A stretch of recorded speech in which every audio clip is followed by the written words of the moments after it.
Good afternoon. For those of you who don't know me, I'm Shirley Davenport, Dean of Arts and Science Education, and a representative of the Black History Month Subcommittee of the Events and Community Outreach Committee.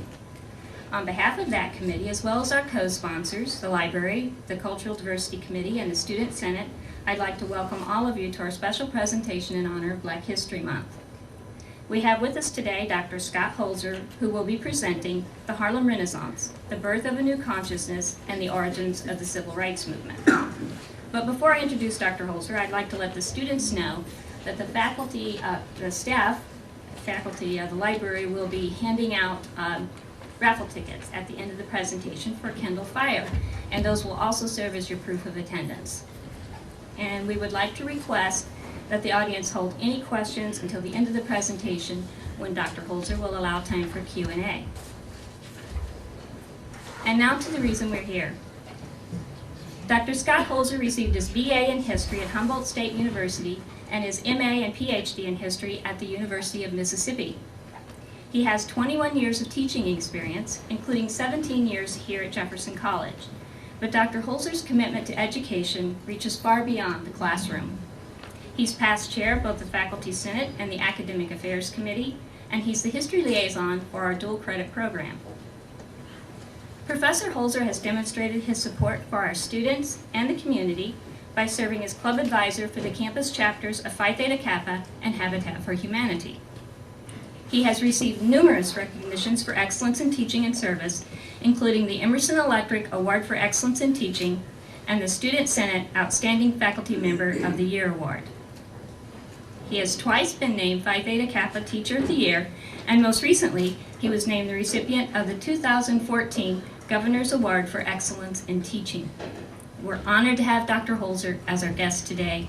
Please join me in welcoming Dr. Scott Holzer.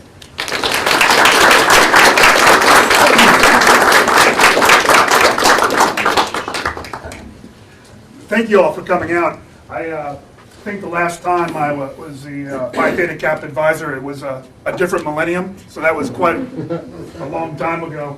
I gave a version of this presentation at the St. Louis Public Library, so I may jump a couple slides real quickly. But I got interested in the Harlem Renaissance back when I taught at Alcorn State University, which was a historically black university. It was established in Reconstruction with the end of slavery. And I was told I had to teach a humanities class. And that was pretty straightforward. Humanities, you got to cover the Greeks, who invented the humanities, theater, philosophy, history, and then you incorporate the Romans and explain how they took this idea and expanded it. But the way they taught it before I got there, they also then jumped from the Greeks and the Romans to the Renaissance, which makes sense because then you take the classical tradition of the ancient world and you integrate it into the Christian tradition of the Middle Ages.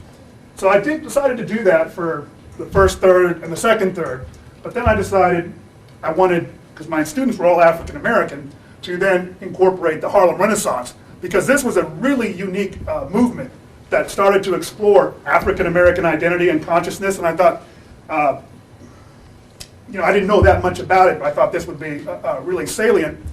And it ended up that it was really just a huge movement or moment in American history. And a lot of our understanding of culture today kind of runs through it, if not influenced by it.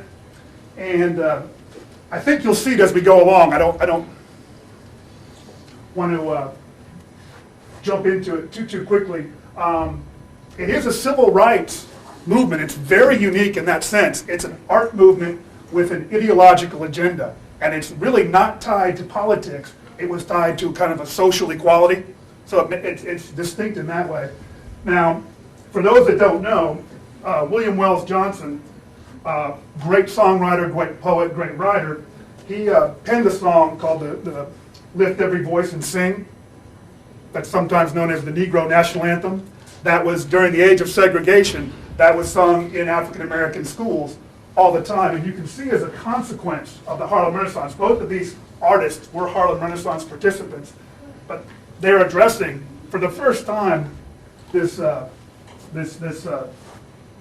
I would say, well, musical tradition through art. This was a sculpture that was going to be put at the New York World's Fair in 1939, and then the Henry Johnson, which you can see over here, also is a Henry Johnson reproduction. This is the way most people encountered it in school. If you read the Maya Angelou, Why the Caged Bird Sings, when the racist school administrator, white school administrator, challenges the black high school as they graduate, the response is they get up and they sing this song as a sense of this is who we are. So this is just a brief introduction. You'll see how we go. Now, for those of you that don't know New York, these are the 5 boroughs. Harlem is in Manhattan on the north end of the island. Manhattan is this pink island, and Harlem is in the red circle.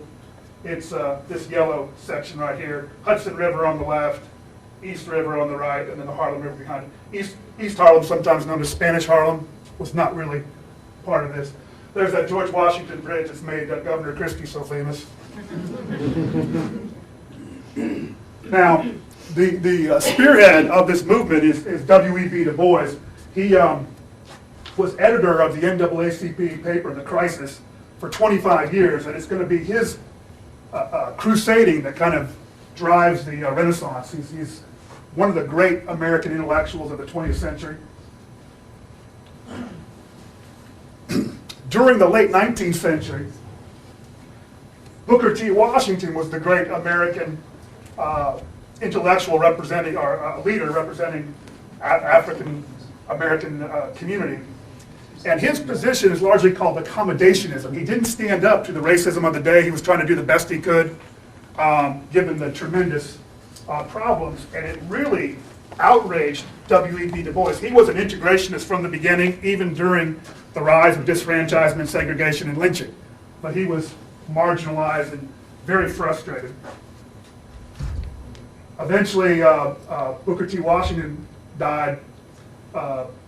Du Bois articulated his vision in a famous book in 1903 called The Souls of Black Folk, and he believed that the African American community had to take their best and brightest and show the world what whites can do, African Americans can do, and this is where the culture is going to come in.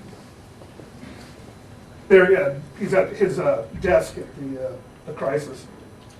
So there were a number of people during the Harlem Renaissance that really exemplified Du Bois's talented tenth, the best and brightest. Roland Hayes was born in North Georgia. His parents were sharecroppers, and he just basically got a singing education in his church. He was a spectacular tenor, continued to train, eventually came to the attention of Fisk University. They had some Jubilee singers that sang Negro spirituals, and they wanted to recruit him to sing in their traveling fundraising organization. He showed up at college with a 6th grade education. He was not college ready, so he worked basically menial jobs, did the remediation, went to college. He starts a little bit late for his age, but becomes the great singer of his age. He eventually, through the Fisk Jubilee Singers, will sing at Carnegie Hall, will sing at Symphony Hall in Boston. He cannot get any type of recording deal when the records emerge. He can't get signed by anybody major, and he sets up all these concerts on his own and then sells the tickets on his own. They're all sellouts, but he still cannot convince anybody to support him. He goes to Europe, has to sing in German, has to sing in Italian, classical compositions, sings flawlessly, eventually gets called by the Queen of England to have a private performance. When the King and Queen of England call for Roland Hayes, everybody's interested. So now he has a whirlwind tour in Europe. If it's popular in Europe at this time, it's going to be popular in America. And he comes back and becomes the great classical singer of the 1920s. He'll make $100,000 a year at a time when the average American is making about $700 a year. Is spectacularly wealthy. He goes back and buys the plantation. That his mother was a sharecropper, but she had been born a slave. He buys that plantation, big 600-acre plantation. 1932, he gets married, and he and his wife had one daughter. That daughter, she was, this is true to the Harlem Renaissance. It's not artistic production, but he names his daughter Africa. Now, this is something that you're going to see in the Harlem Renaissance, this search for identity. And I don't know how to put this. Sometimes, I don't know if there's complete understanding, but in the African American community, being in the United States for 2.5 centuries without the ability to name yourself becomes a big issue. And it's still a big tradition in creation of names for children. I don't know, some of you of a certain generation remember the perpetual scene repeated in Roots of the naming of the children. So Roland Hayes, who's the greatest singer in the Western world, is also closing all his concerts with Negro spirituals that he always sang at Fisk. And that really gets to the whole goal of W.E.B. Du Bois. You're going to be as good as you can be, but you're also going to have this communal exploration. Paul Robeson also was a great singer of the day. He went to Rutgers. He's the only African American at Rutgers. All-American in football. Well, that means all the Southern teams won't play him. Great singer, graduated Phi Beta Kappa, and he's a valedictorian of Rutgers. He goes to Columbia Law, can't get a law job in New York, and then decides to start singing professionally. And he will tour the world and also be a major stage performer on Broadway and in Europe. Played some professional football too. So W.E.B. Du Bois, when he was at, before World War I, when he was at Rutgers, he gave year by year and sometimes game by game assessments of how Paul Robeson was doing. This is exactly the type of person that he was looking for. And we have a great painter of this time period. He'll go on to Europe, and he's not really much of an American painter, but all the Harlem Renaissance painters will go through. Henry Oswald Tanner, he's kind of a pre-impressionist painter. He came back to America and briefly painted the banjo lesson, which is the first time that an African American has been painted with a banjo in a complimentary way. That instrument is was essentially invented by Africans in America. West Africa, it just loves stringed instruments, all the countries. And in the early days of slavery, it was, it's associated with bluegrass, but it's African in its origins. It's a very loving, tender, the grandfather giving the grandson the lessons. Also part of Du Bois's talented tenth is Carter G. Woodson. He'll establish the Journal of Negro History. He's the person that starts African American History Week in Washington, D.C., which has now expanded. And that, this is now the Journal of African American History, which was renamed about 10 years ago. But the notion of creating a journal to look at your own history is part of this consciousness. And I can't say it enough. African Americans have been in the country for 300 years, and they're just starting at the end of World War I to explore who they are and how they fit into the country. It's this dual consciousness. So Jacob Lawrence was a Harlem Renaissance painter. I put this in. I have no idea where this train station could be, but one of the things that's going to make the Harlem Renaissance possible is you're going to get the Great Migration. Up to this point, to be African American was to be a Southerner. 90% of African Americans lived in the South. World War I is going to initiate the Great Transformation. I mean, I'm not sure you can take a train to Chicago, New York, or St. Louis. Usually just one route. But for the point of his painting, it's all the northern cities. Really, the African American migration is the next wave of immigration to our industrial cities. This is a spectacular picture. This is a migrant family from the South to Chicago. It just changes America completely. But Harlem is the center. It becomes the black capital of America. It becomes just this magic place in the African American community. There's a street scene. This is really the 1939 picture. There aren't a whole lot during the Renaissance. This is World War II era, about 5 years after it ended. You got classic New York brownstone street scene, hanging out on the steps. Now, the thing that all Southern African Americans recognized when they got to these northern cities like Harlem were the African American police officers. Because the white power structure in the South was so violent and so brutal, just the mere fact of having African American officers on the beat was just a huge relief. This is an African American doll factory started by Marcus Garvey. I don't know if you can see this, but this is a big parade in Harlem. It says the new Negro has no fear. Pretty powerful center. The term New Negro is a Harlem Renaissance term. It represents the new consciousness. Now, I don't talk about him, but I do have to make one small recognition. Marcus Garvey is also in Harlem at the same time, and he is trying to organize working class African Americans, and he is an African American separatist, a black separatist. He'll get himself in trouble with the United States government when he called the president the biggest Klansman in America, and then the FBI has some issues with him. He'll get arrested and deported. He's really important for 1960s African American consciousness. Here's his Black Cross nurses marching through Harlem. He had marches every weekend. I have to mention him because Du Bois hates him. Du Bois is an integrationist, and he believed that there was a possibility of a different America. Garvey was very cynical and just said, let's just create our own world. Now, Harlem is part of the 20s, part and parcel. Here we have some African American flappers of Harlem. And Harlem has, historically, a very affluent community. This couple are showing off their brand new 1932 Cadillac.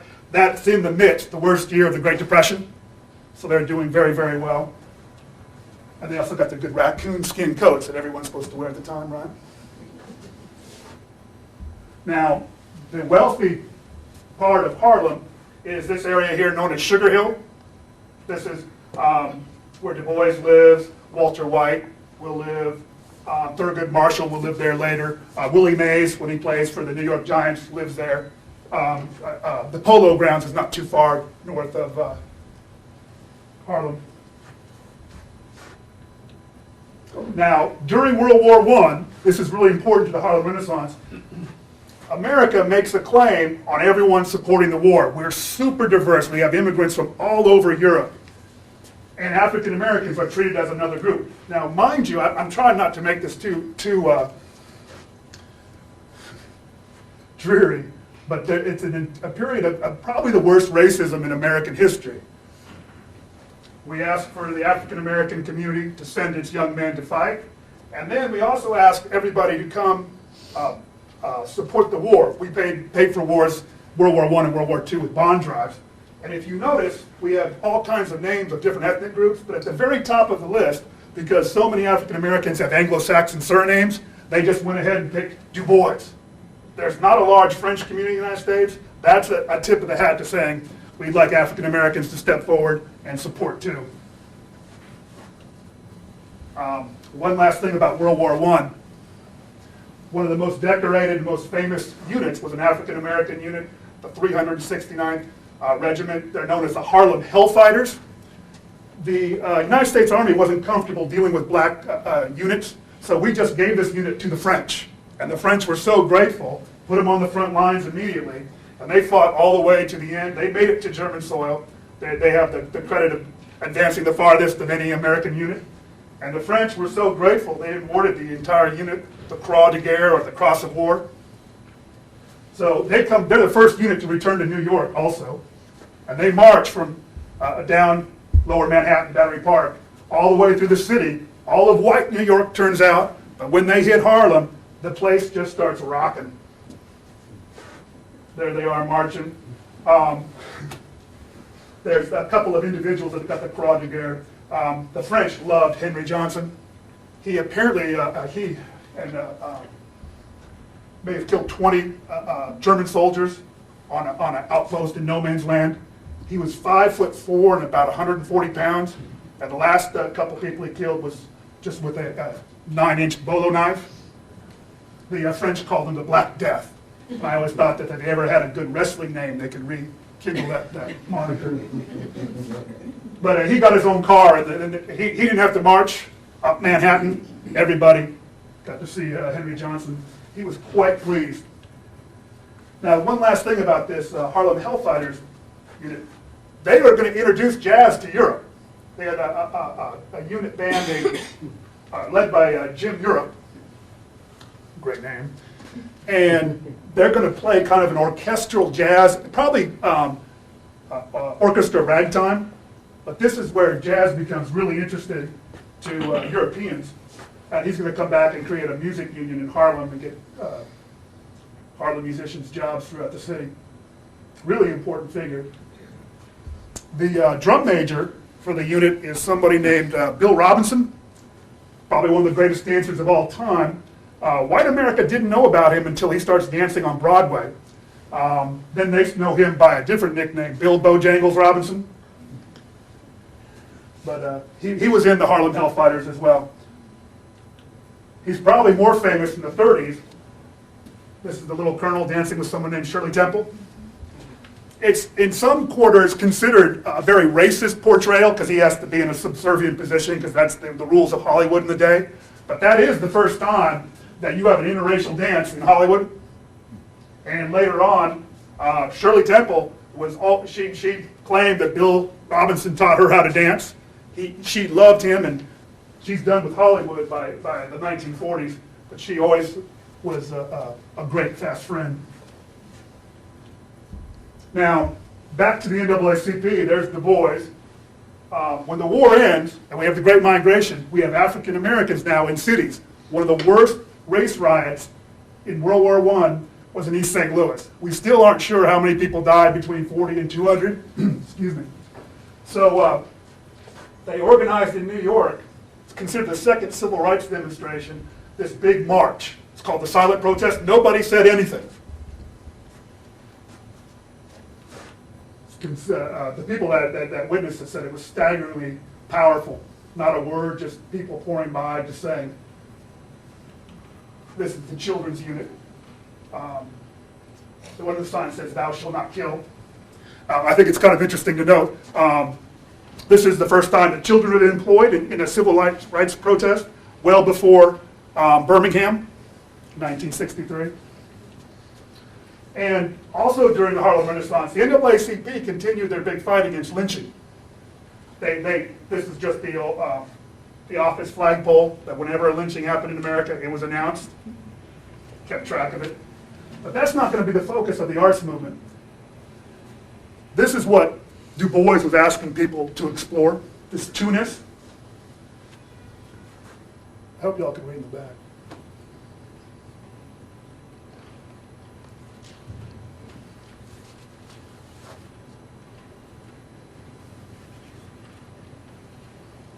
And then one more quote. The two-ness is the double consciousness. Both of these quotes come from Souls of Black Folk.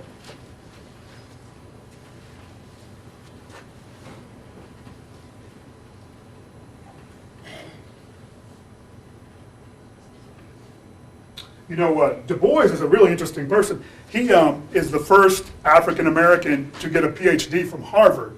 And there were really limited opportunities. There were only about 3 schools that he could even teach at. And he was one of the founding members of the NAACP. And he realized how closed American society was. So he really thought that the arts movement might be the best way to express and try to gain some sort of acceptance for the African American community. Now, it just so happens there's one other thing that's going to start the big kick. At the end of World War I, in terms of the day, the Negro became fashionable.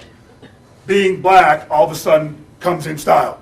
And you can see this with the Nobel Prize winning playwright Eugene O'Neill. He's going to write Emperor Jones and All God's Children Have Wings. And this is all of a sudden, the modernist movement in art, literature, was to be alienated from the emerging mass culture. And white intellectuals, white artists realized that there's nobody more alienated from American mainstream society than African Americans. And then also there was a growing interest in Europe, and it'll carry over to the United States, in this movement called primitivism. That civilized man, under the influence of Freud, tends to go towards some sort of neuroses because you can't really be true to your integrated self, whereas more primitive people, basically read that as poor people, have a more authentic experience. This idea, by the way, is going to continue to grow in American life all the way up to the 1960s. Sometimes you'll hear people make references to Native Americans and hippies in the same context.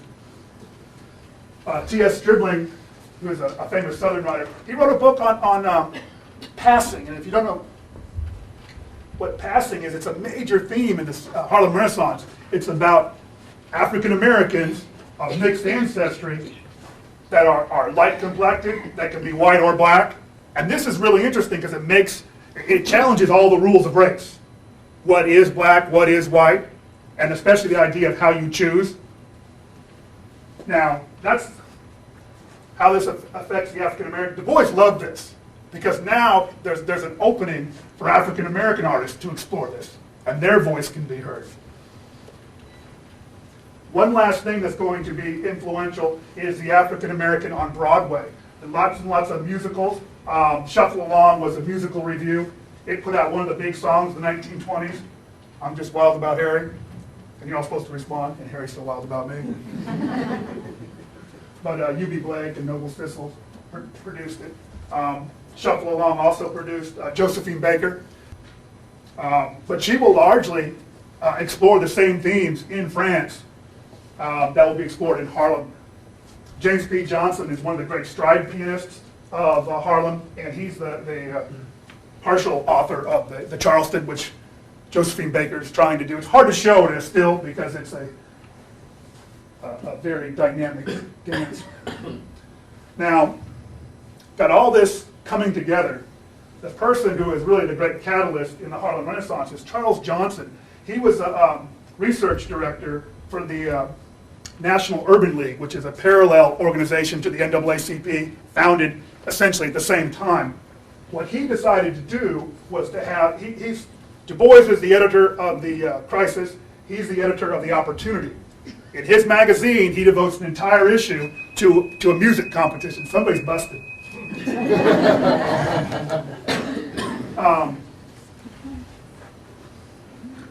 They're going to have novelists, poets, short story people, sculptors, people in the arts. And what they were planning to do was to have white judges like Eugene O'Neill evaluate them. They're trying to attract attention, and really what they're trying to attract are publishers from Lower Manhattan to come up to Harlem and meet these African American writers. So this is the big key, that the Crisis and the Opportunity are going to start building connections to the white community for African Americans to start publishing. And you can see the emergence of the new consciousness just in the covers. Here's an African American flapper. You can see somebody's doing the banana dance like Josephine Baker in the back. And then this is an Aaron Douglas portrait. The Crisis before World War I, 1910, looks like an old National Geographic, whereas by the 1920s, it's now you can start to see themes emerge. Reference to Egyptian civilization. It's the Harlem Renaissance that reclaims ancient Egypt as an African civilization. Now, this is the man that wrote Lift Every Voice and Sing, James Weldon Johnson. Really incredible figure. He really is a talented 10th person. He works with Du Bois at the NAACP, but he's also a spectacular artist. He was a principal in Jacksonville, Florida, when he wrote the song. He and his brother went up to New York and started writing songs for Broadway. He wrote a jingle. He was asked, African Americans at this time period are heavily connected to the Republican Party. He wrote a jingle for Teddy Roosevelt in his re-election campaign in New York. Roosevelt was so grateful, he made him quit his job on Broadway and go to Venezuela as a U.S. diplomat. And James Weldon Johnson didn't appreciate it because it was a huge pay cut. But he felt like he had to, when the president calls, you serve. He came back. He wrote this while he was a diplomat, the autobiography, Next Color Man. This is the great passing novel. You have a great piano player who can pass as white, but he's a great ragtime piano player. He could be the next Scott Joplin, but then he falls in love with a white woman and crosses over and becomes white. And he tells his beloved who he is or his background. But this is the great tension. When he first published Autobiography of an Ex-Colored Man, the notion that you can choose which community you go to, he could not put his name on it because he was fearful of losing his job. Later in the Harlem Renaissance, they republish it the second time around, and he puts his name on it finally. It's considered part of the Renaissance, although it came out before. Really dynamic. He put together first anthology of Negro poetry, first anthology of Negro spirituals. Really incredible figure. Also working in the NAACP, Walter F. White. He will lead the NAACP later. He's the head of the NAACP during the Brown versus Board of Education. He was, how to say this? Walter, okay. I don't do a lot of math, but I'll do a little bit right now. Everybody's got 2 parents, 4 grandparents, 8 great-grandparents, 16 great-great-grandparents, and 32 great-great-great-grandparents. Of those 32 for Walter White, 5 are African-American. Walter White had blue eyes and blonde hair. The rules of the South, Georgia, where he's from, said he was a black man. Even though Walter White looks white, and there are many jokes made in his day about his name, he considers himself African American. The white community considered him to be African American, and the African American community accepted him as an African American. And that becomes important because he becomes the NAACP's lead investigator of lynching. He goes down and documents all the lynching as a white person. This leads to his novel, Fire in the Flint, about lynching. It's actually considered a quite good book. The University of Georgia still assigns it to its students. Jessie Fawcett was assistant editor to Du Bois.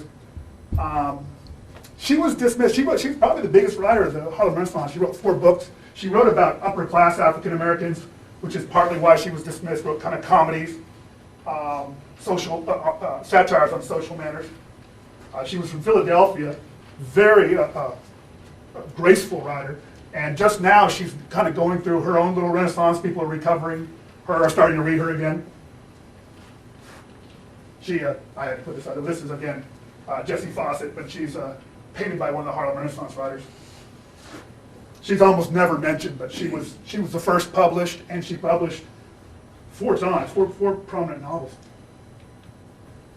Now, the most famous person coming out of this Renaissance is Langston Hughes. At the age of 18, still in high school, he wrote a poem and sent it to Du Bois, and Du Bois was so impressed, like he saw this as the future, that he published it in The Crisis. One thing about Langston Hughes, he loved the music in Harlem, and it really influenced his poetry. A lot of his poetry is in verse. This is at a time period when verse poetry is going out of fashion, especially among white modernists. They're kind of moving towards prose. And if you look today in music, the people that are the best songwriters, it's still coming from African Americans and Southern whites who also are wordsmiths. They know how to rhyme. This is the one. This is his first poem. I mean, popped it off when he was 18. It's real famous. I think a lot of people have come across it.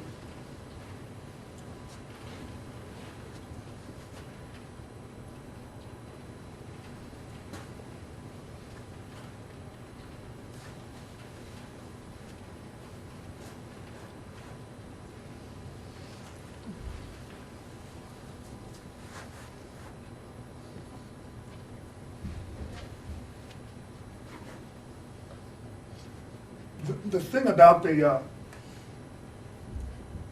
poem is it brackets Africa and America together. When we talk about a movement, there are no answers. They're just questions to ask and explorations to be taken. And this is a pairing that's never been done before in American literature. And of course, personal exploration. Who am I?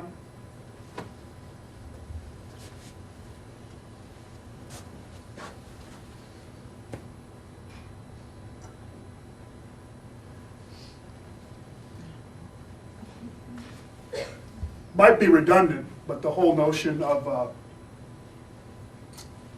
mixed ancestry raises the question of what race is. Is it how concrete a thing is it? The other interesting thing is this poem anticipates a whole novel written by the current president. He wrote before he was president, Dreams for My Father. That whole notion of identity, who am I? How do I fit in this? And it's also a question of being of mixed ancestry and the complexity of being abandoned. You know, that's a burden that's always bared by the child. And I think that's one thing about African American culture that really resonates from then until now. It's a question of existentialism. Who am I and how I fit in the world? And now everybody in the land of big boxes and mass consumerism, we all ask these questions. Count Cullen was he was more of a formal poet. Langston Hughes was kind of the poet of the street, where he was the poet of the tower, and Wadsworth was his great favorite. I don't want to get too gossipy, but he married Du Bois's daughter, and I think they had 16 bridesmaids. And you know what they say about the bridesmaids as a formula for measuring success? I think it didn't last 2 years. Poor guy. Now, when they have that first opportunity competition, there are some publishers, and one of them was the editor for Survey Graphic, and they dedicated the entire special issue to these writers of Harlem. The professor who directs this, edits this, is Elaine Locke. He's an English professor at Howard University, and he then takes this journal and turns it into The New Negro, which is the collection of African American writers that are emerging, people like Zora Neale Hurston, Langston Hughes, Jesse Fawcett. He is another one of those talented 10th compatriots. In fact, it's a very interesting, Langston Hughes, Charles S. Johnson, E. Franklin Frazier, the great sociologist, Rudolph Fisher, a great writer, and I forgot him. He's a minor writer of the Harlem Renaissance. Anyways, I put it up because it's a picture of basically intellectuals and writers. And that's the beginning of the Harlem Renaissance, that crusade, the civil rights crusade. Now, with these competitions, with Lower Manhattan coming up to Upper Manhattan to check out the writers, the arts, here comes the white patrons, or as Zora Neale Hurston called them, the Negrotarians. These are the liberal whites that are very interested in African American artists. Carl Van Vechten is the great literary writer in the New York Times, a critic, a reviewer. He just falls in love with all things African American culture. He becomes a regular at Harlem. Some people will just say, if you go into Small's Paradise, you're going to see Carl Van Vechten. He's going to be crawling around. He's probably the biggest regular. But he will get writers connected to publishers. And then Charlotte Osgood Mason had the good fortune to marry two men who were incredibly rich. They both happen to pass away. She is loaded with money, and she pours money on African American writers. Langston Hughes is one of them. Zora Neale Hurston is another. But she had some catches. You had to call her godmother. And she called the writers godchildren. It's very paternalistic. And eventually Langston Hughes, after 3 years, he just snaps. Can't take it any longer. But it was really, she helped pay for him. You know, he couldn't write. You know, poetry is an awesome thing, but it often doesn't pay the bills. And he wasn't able to go to college. Through her, he's able to get the money. But then after a while, he can't take her, calling her godmother anymore. There's Van Vechten. He writes a book. It's on the left. I'm not going to say the title. I think you can read it. It's the most important book in the Harlem Renaissance. It's the best-selling book in the Harlem Renaissance. It's written by a white man about Harlem. His father, who is a guy from small-town Iowa, said, "Don't use that word." Van Vechten had a footnote explaining why he was using that word, which is a bad sign. But he talked about, this is the mid-1920s, He said that it's used between African Americans sometimes, usually in a friendly or jovial or joking manner. Said when whites use it, they usually take it very badly. But he was trying to make a claim that he's going to explain Harlem to white people from an African American perspective. It's a pretty gutsy approach. It's very interesting, this whole explanation, because it totally hits the NFL's problem right now with the word. He was asked in 1960, he said, oh, it must have been a lot easier using that title. He said, oh no. All the regular working class people of Harlem hated it. Some people burned it. Du Bois writes in The Crisis, after 2 years of running with African Americans to every club in Harlem, he said it was a punch in the face. Du Bois cannot stand him. But it's interesting, the artistic reaction to this. The African American writers write this journal. It's called Fire. Well, 34 African American writers, for white. And it looks like it's straight out of the 1960s, but it's a 1920s journal. They defend Van Vechten. The African American community saw that book as a shield. He's going to take the bullets from the civil rights community, so now they can go down into the streets, they can go to the cabarets, and they can write whatever they want to. Rudolph Fisher, who's the editor, he writes a story about a prostitute. There's an openly homoerotic poem, or excuse me, short story in there. It's really impressive in terms of the breakthrough of what they're covering in the 1920s. You wouldn't expect some of the coverage of topics in here, but they dedicate this journal to Van Vechten.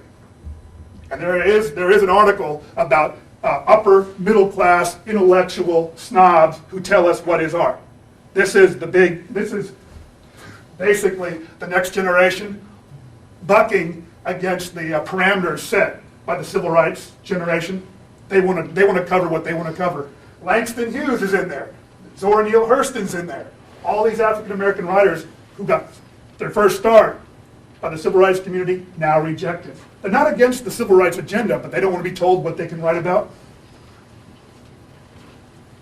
Wallace Thurman is the editor. He wrote this book. It's about African American racism within the community. So I'm going to write whatever I want to write about. It's fiction. Poor guy, he'll die of tuberculosis in the middle of the Renaissance. Tremendous writer. Augusta Savage emerges during this time period. Hard to put sculpture in a journal, but she's part of the wave. She's tremendous. A lot of her work's in plaster because she couldn't afford bronze. That's her installation at the 1939 World's Fair. It's a staggering piece. It's incredible. Now, the greatest African American seller was Claude McKay. His book is Van Vechten's book, but it's better. And Claude McKay had no use for W.E.B. Du Bois, so he has two characters. One's college educated, African American, who's really unhappy with American life, and his name is Ray, as in ray of light. And the other guy, who's from Harlem, who knows how to have a good time and just enjoy himself, I guess we'd call him the sensualist. His name is Jake, as in Jake Leg from Too Much Bootleg Whiskey. It is a gritty, gritty book. It has probably the worst literary scene I have ever read of bedbugs. I mean, it gets down and dirty into the realities of life. Gives me the heebie-jeebies. But Du Bois reviewed The Fire. He liked The Fire. They were waiting for him to reject that journal. He liked that. He hated this. He hated the portrayal of pedestrian life. He said the whole point is elevation and trying to break into society. We don't want to confirm people's stereotypes. We would call this kind of the prim and proper Victorianism. Zora Neale Hurston is the last great writer that I really haven't talked about. She really is an unusual person. For a long time, she lied about her age. So she was 10 years older than she was to the Renaissance, so she was pretty mature. She grew up in an all-black town in Eatonville, Florida. And she always claimed that she never knew racism. as a child, growing up in the segregated South. Very remarkable, but she always listened to the stories of the older people around her. And she became, or has become, the great folk lore collector of the African American experience. Really, really a gifted writer. She can write dialogue like nobody's business. She went back after she got to Harlem, went to Columbia, got educated in folklore, and went back and tried to collect all the stories that her relatives had told her. And they said, "You've been to New York, you've seen the bright lights, you tell us stories. We don't, why do you want to hear those old fool stories?" And so what she did through Charlotte Mason was get a brand new car and a brand new set of clothes and a little bit of bootleg whiskey.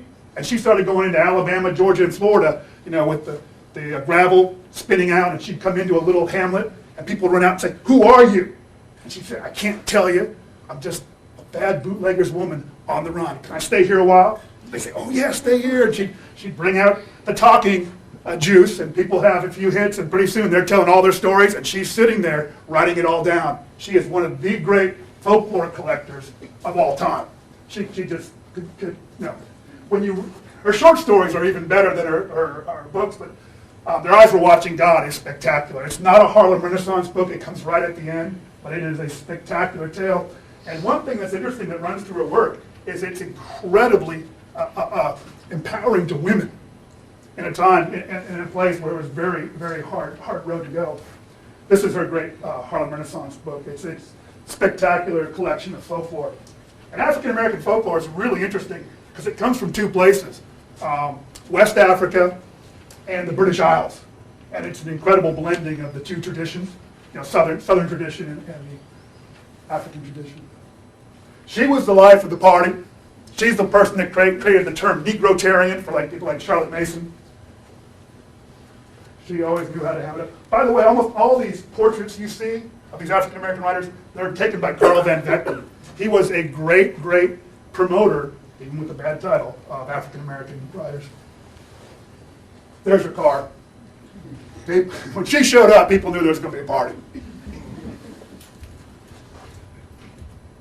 Here she is this is during the WPA. She's just talking to bluesmen, collecting their stories and listening to their folk songs. That's a great quote.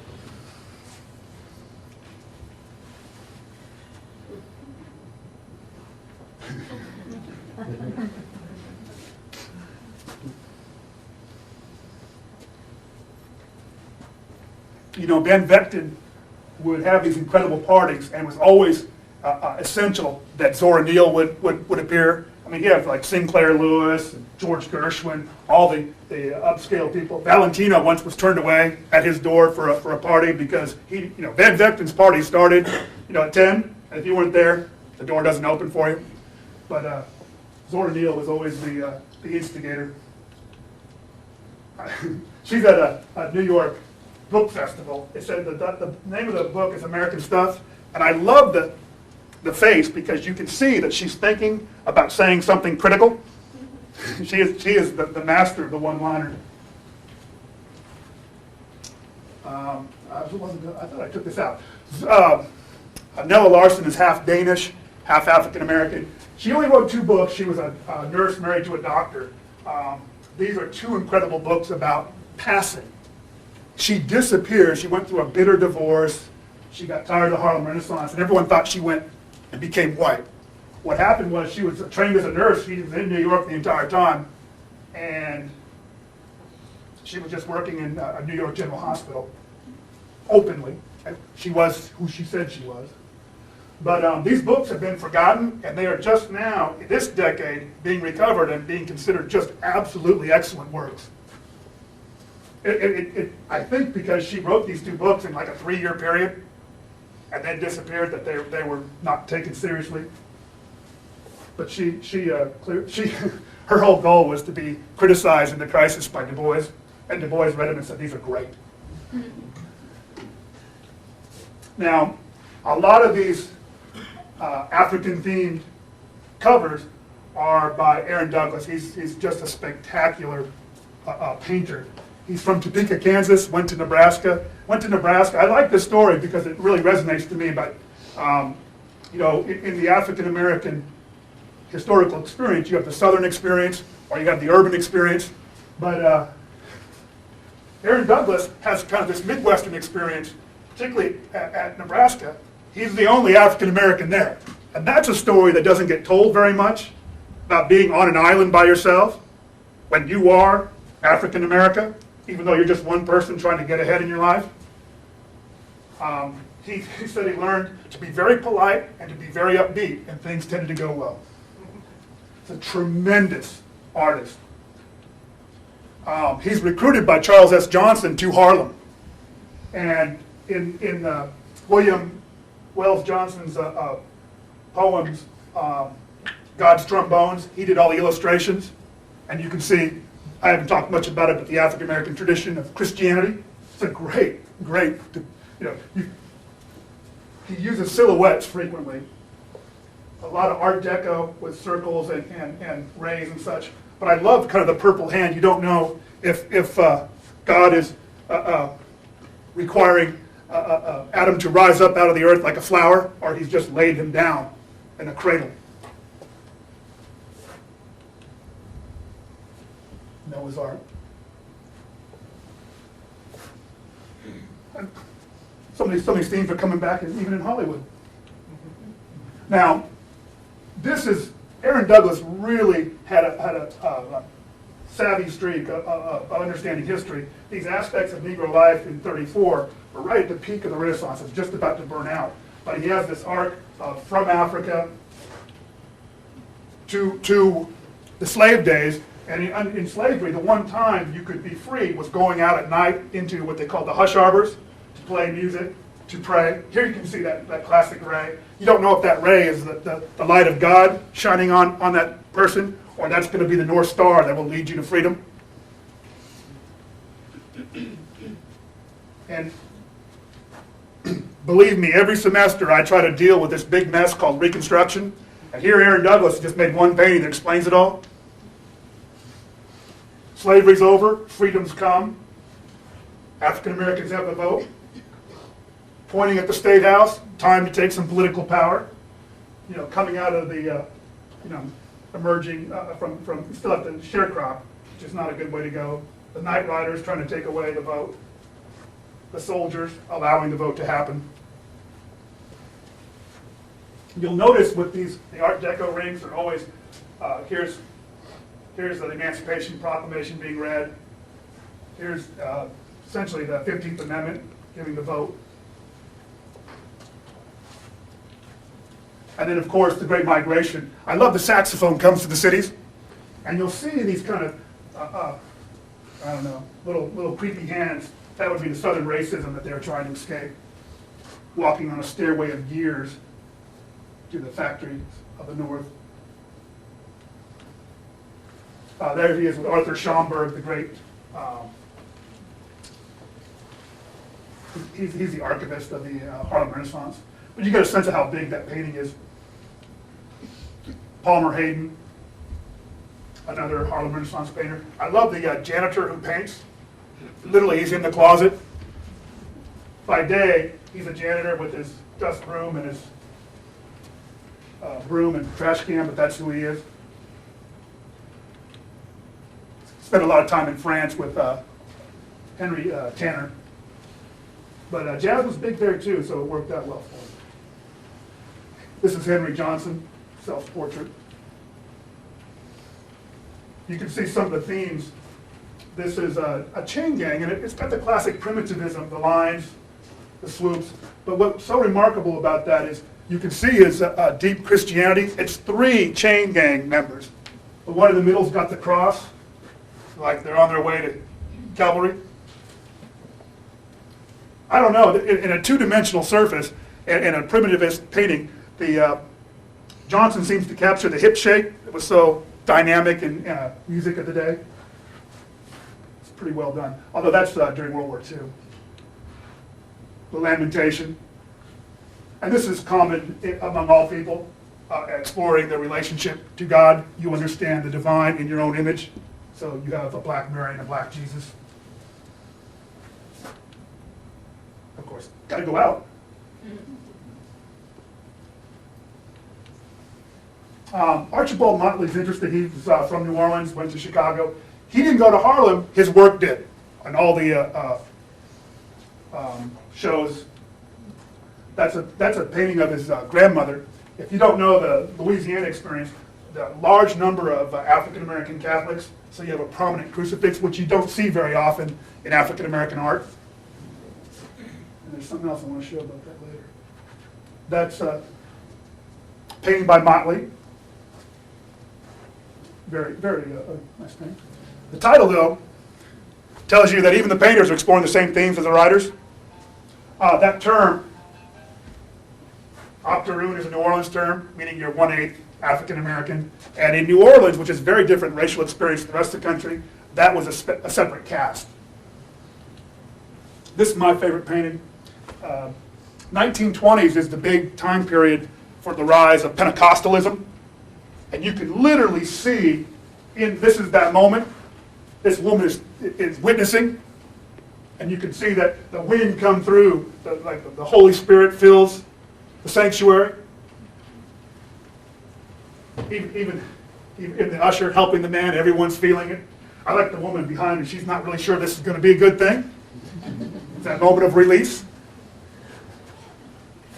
And the thing that's so interesting about that, this is a very sympathetic painting. In this age, you know, he's Catholic. There's not a natural connection to this new style of worship.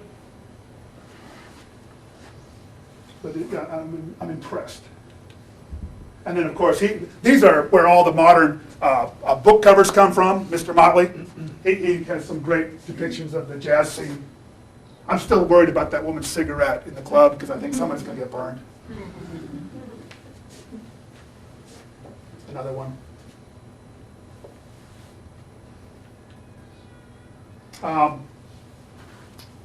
Josephine Baker, she single-handedly saved Columbia Records from bankruptcy.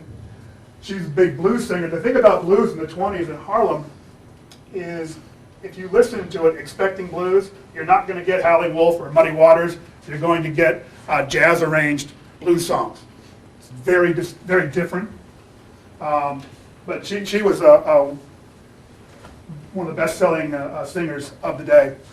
They called her records race records. White-owned companies selling to black audiences. Benny Carter, great saxophonist. I'm going to run through here real quickly and talk about the music scene. Malcolm X, in his autobiography, talked about meeting all the great jazz musicians. And in these ballrooms that were in Harlem, between sets, everybody got to talk to everybody.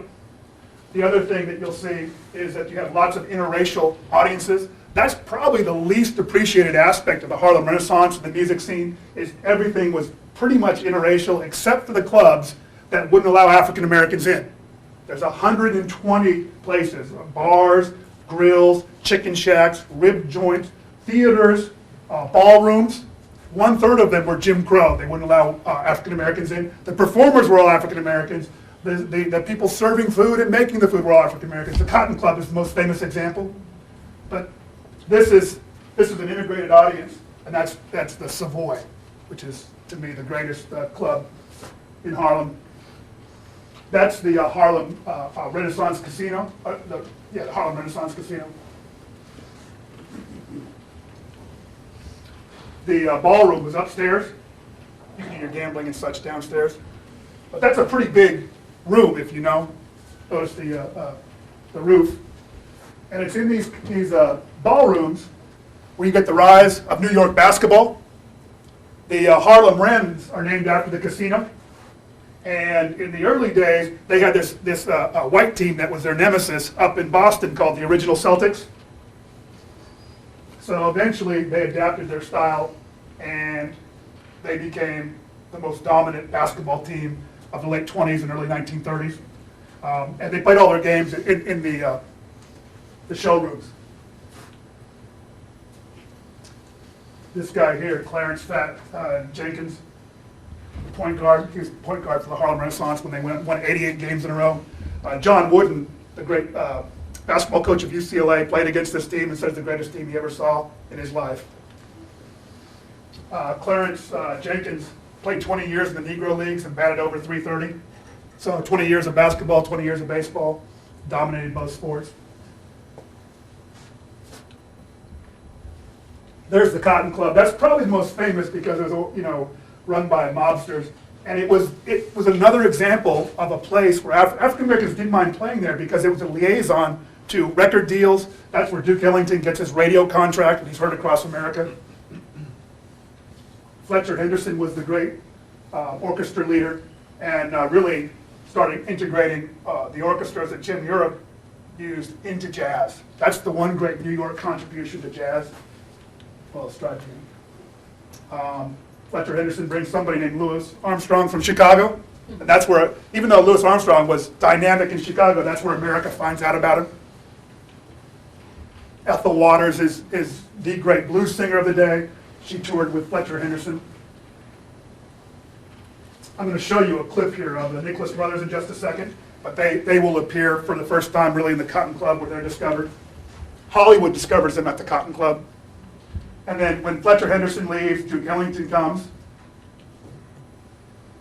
Just a masterful performer. Really takes a jazz to a new level, although his compositions aren't the cause of big band, leads American jazz towards big band.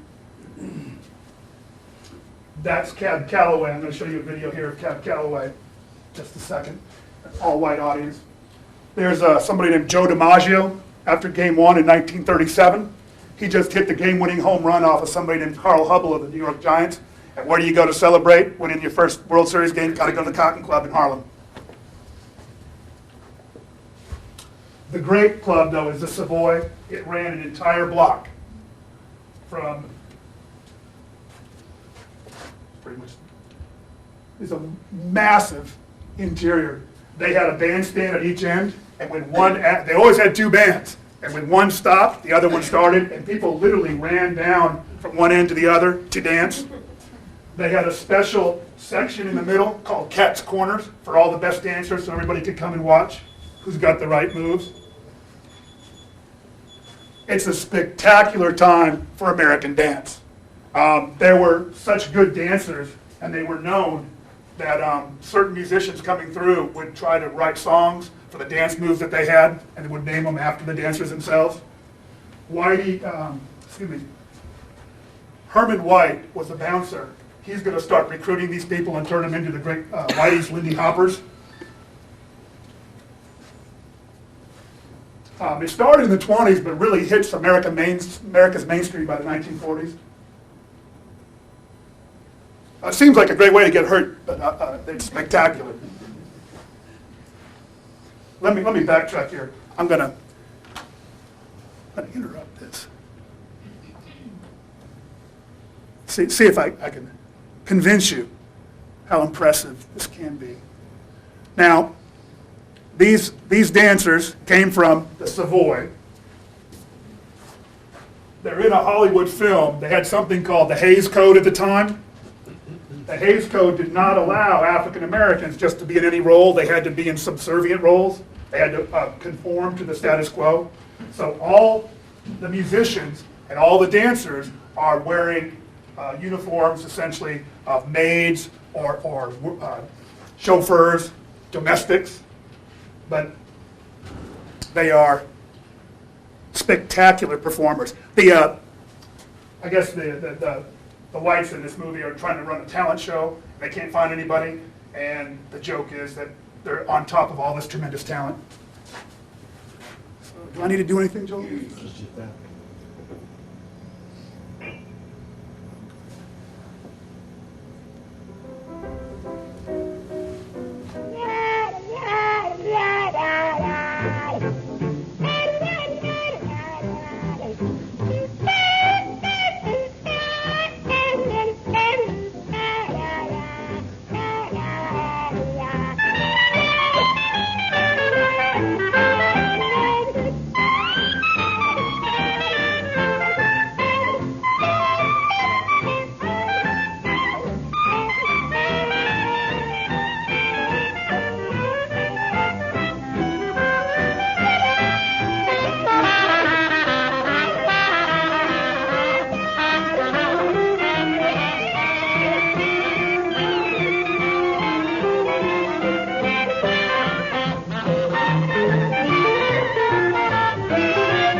Hey, Pops, keep that beat a beat. I feel a rhythmic brainstorm coming on. 1, 2, keep that rhythm heat. One more riff like that and I'll be gone. Oh, man, don't stop now. We're jumping. Give everything the Lord now. This thing might turn into something. I ain't mistaken. Here comes something now.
Not to be tried at home.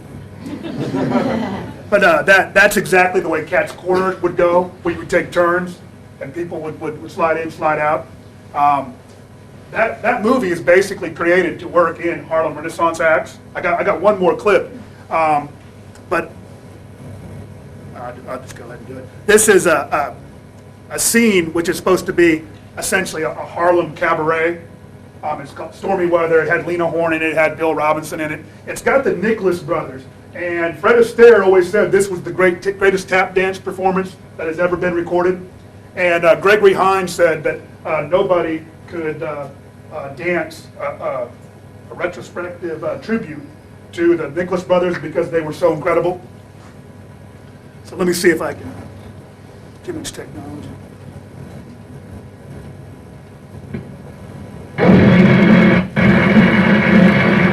This is Cab Calloway from the Cotton Club.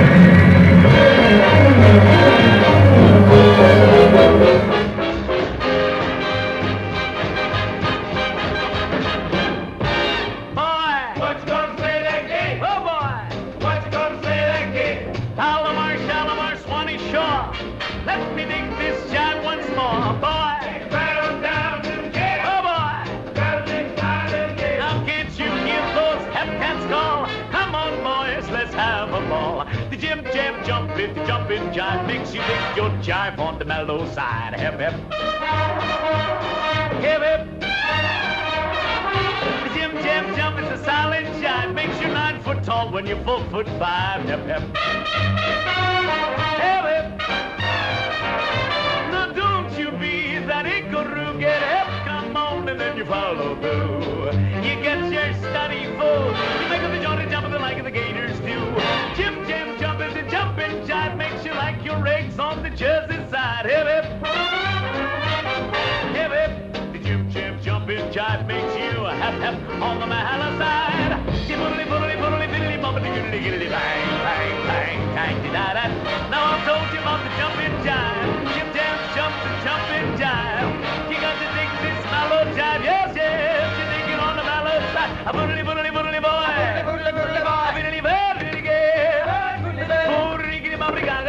I'm gonna give time boy, going to get hang the bomb, bomb, see the lad, the bod.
Not bad for no dance lessons in their life. All right. I'm pretty much done. I just wanted to wrap it up with one couple quick observations. The Nicholas brothers made their debut at Hollywood Discovered in the Cotton Club. That's the Whitey's Dance, Whitey's Looney Hoppers, Herman White's group. And just to finish it, the Great Depression kills the Harlem Renaissance. No money, the artists have to go out and work like everybody else, and they all drift away. But it was this brief period. And Langston Hughes, 45 years later, said that you know, it really was a flash in the pan and it didn't amount to anything. Person who fought so hard for it, basically turned against it. But in the long run, I don't think you could ever really calibrate what the dancing did with all those people that came to Harlem, that read Van Vechten's book, and then encountered African Americans for the first time, and in a way, with respect. It's a hard thing to understand with culture, what is the value of culture. But when you start appreciating culture, all things are possible. When you see the humanity of somebody that you haven't seen before. And let me just, there's 1920s advertising meets a 1930s food line. I mean, that pretty much says it. Walter White goes on to lead the NAACP, young Thurgood Marshall, Whitney Young. Charles S. Johnson goes off to Fisk University, becomes a professor of sociology, a great professor of sociology. He'll go to Japan after World War II and help establish their educational system. He brings William Wells Johnson, Arnold Bontemps, and Aaron Douglas to Fisk University. But Du Bois' idealism, it's in the Harlem Renaissance, and I know Van Vechten made a big mistake, but he actually would agree with this. And I'll leave you with one picture. This is Big J McNeely from 1953 in the Olympic Auditorium in Los Angeles. Now, 1953 is 1 year before Brown versus Board of Education.